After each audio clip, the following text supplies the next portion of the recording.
If someone had told me I would be asking how to grieve someone who is alive, I would have thought them to be crazy. Yet that's exactly the question I had when estranged from my kids. Grieving was for the dead, wasn't it?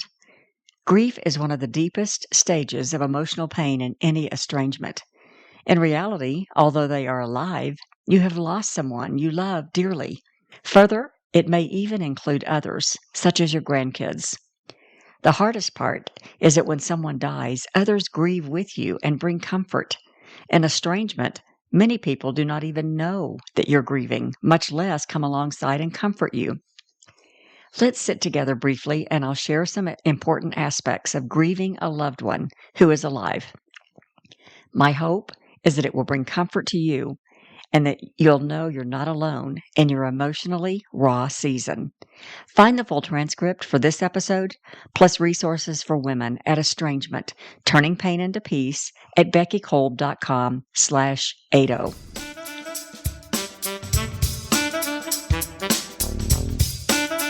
You're listening to Estrangement, Turning Pain into Peace, a podcast and free resource for women with estranged relationships, created by me, host and coach Becky Kolb.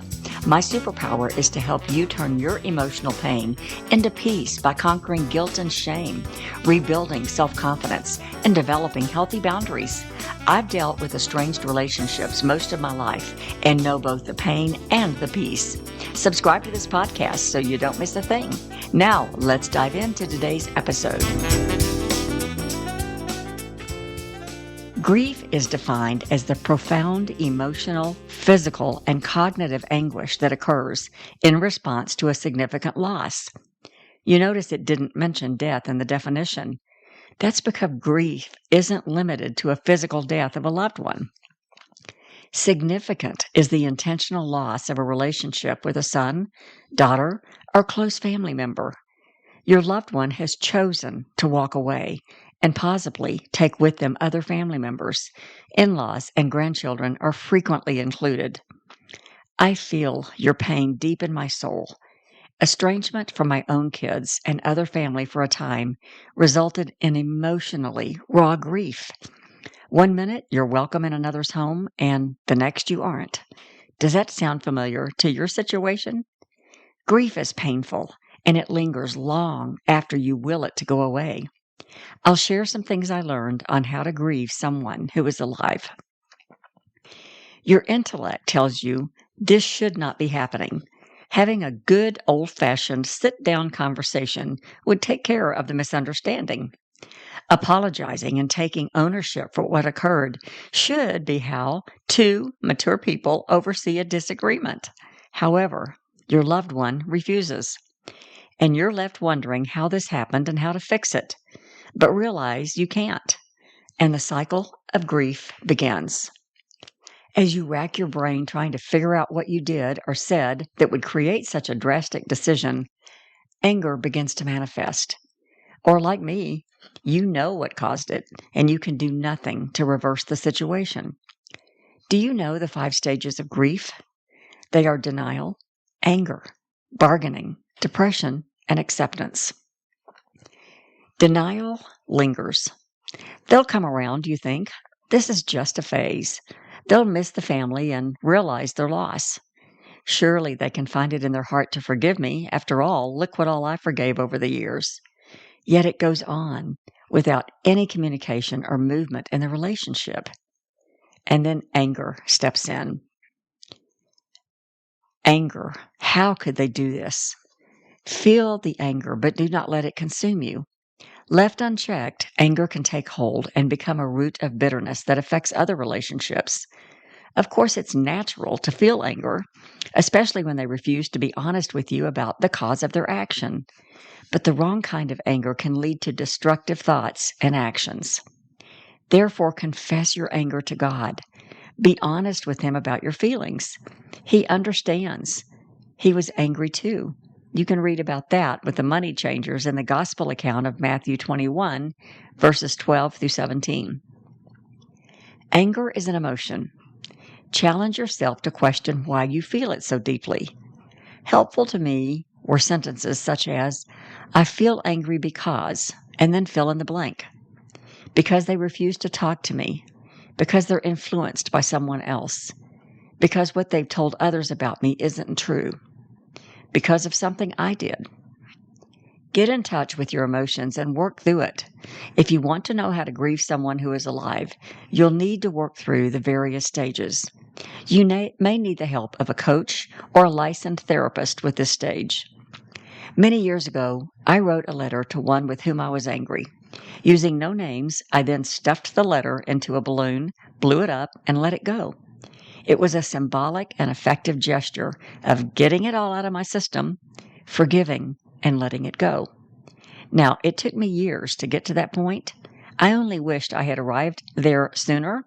It was a breakthrough healing moment. Bargaining. This phase was hard for me. It's where I continued to reach out repeatedly with the same results. You know, that definition of insanity. And it's where I lingered the longest. Behavior indicated the relationship wasn't right, but we all would just pretend that it was. When I asked why certain behaviors existed, they denied anything. Everything's okay, they said, but it wasn't, and we both knew it. I thought if I just kept reaching out, even with no response, that circumstances would change. Until one day a visit proved to be a painful indicator of just how estranged we had become, even though no one would admit it. You may even try to make a deal with your estranged loved one. For example, I'll do this if you do that. Another example, bargain with your loved one to see the grandkids. You may agree to something they want. Still they refuse, and that cycle of anger continues. Don't lose yourself at the bargaining table. By that I mean don't agree to something you don't want or that goes against your value system in hopes that they will change. Commit to prayer for the protection of your own heart and that of your loved one. You're learning how to grieve one who is alive, and that's not an easy task. This period of grief may last the longest. Stay close to the Lord. Depression. Death brings grief that can last a long time. They say it takes as long as it takes.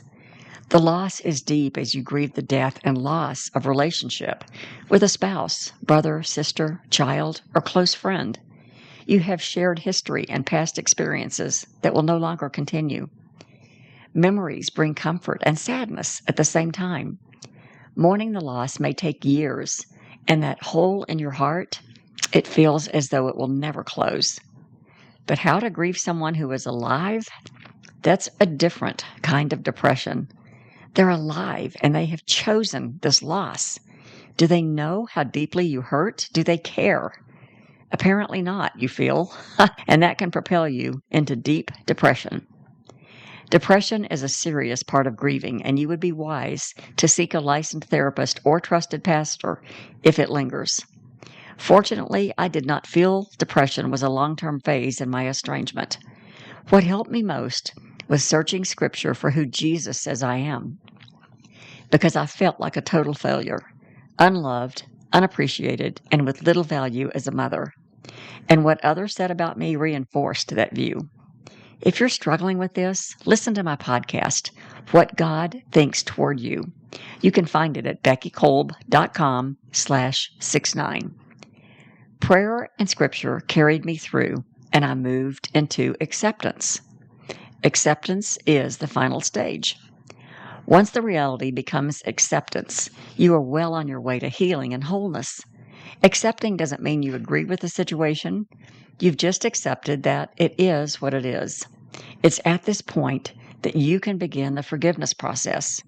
I would encourage you to listen to another podcast on forgiveness if you're at this point in grief. You can find it at beckykolb.com/44. As you move through forgiveness of yourself and your loved one, your heart begins to feel whole again. You've learned how to grieve someone who is alive and accept that the relationship may or may not reconcile. You're choosing God's way, which is to forgive as you've been forgiven. Leave the outcome to God and continue to pray for them and for your own healing to continue. Now you should begin to notice less emotional pain and more peace and joy in your life. No doubt you have great memories of your estranged loved one. Hold on to those and let those joyful moments permeate your heart. Watch for triggers that try to take you back to one of the grief stages and don't get sucked in. Manage those triggers with the truth of Scripture, prayer, and then redirect your thoughts. When a negative thought enters your mind, redirect to a scripture or a positive memory and stop the unwanted one cold. The question of how to grieve someone who is alive is a sad one, but you can get through the grief. This is not a situation you'll want to walk through alone. I can help with coaching you through this from a biblical perspective, as well as my own training and life experiences. Until next time, if you're feeling stuck and need some help managing grief with a loved one who is alive, reach out to me at beckykolb.com/contact. And if you're struggling with deep depression, please reach out to a licensed therapist or call 911 if necessary. Managed correctly, you'll survive and even thrive as you grieve and heal into wholeness once again. Thanks for listening to Estrangement, Turning Pain into Peace. Estrangement is a difficult topic for many, and I applaud you for tuning in. Don't forget to check out earlier episodes too, and please share this with others who may need to hear. And if you're getting value, I would appreciate a short review.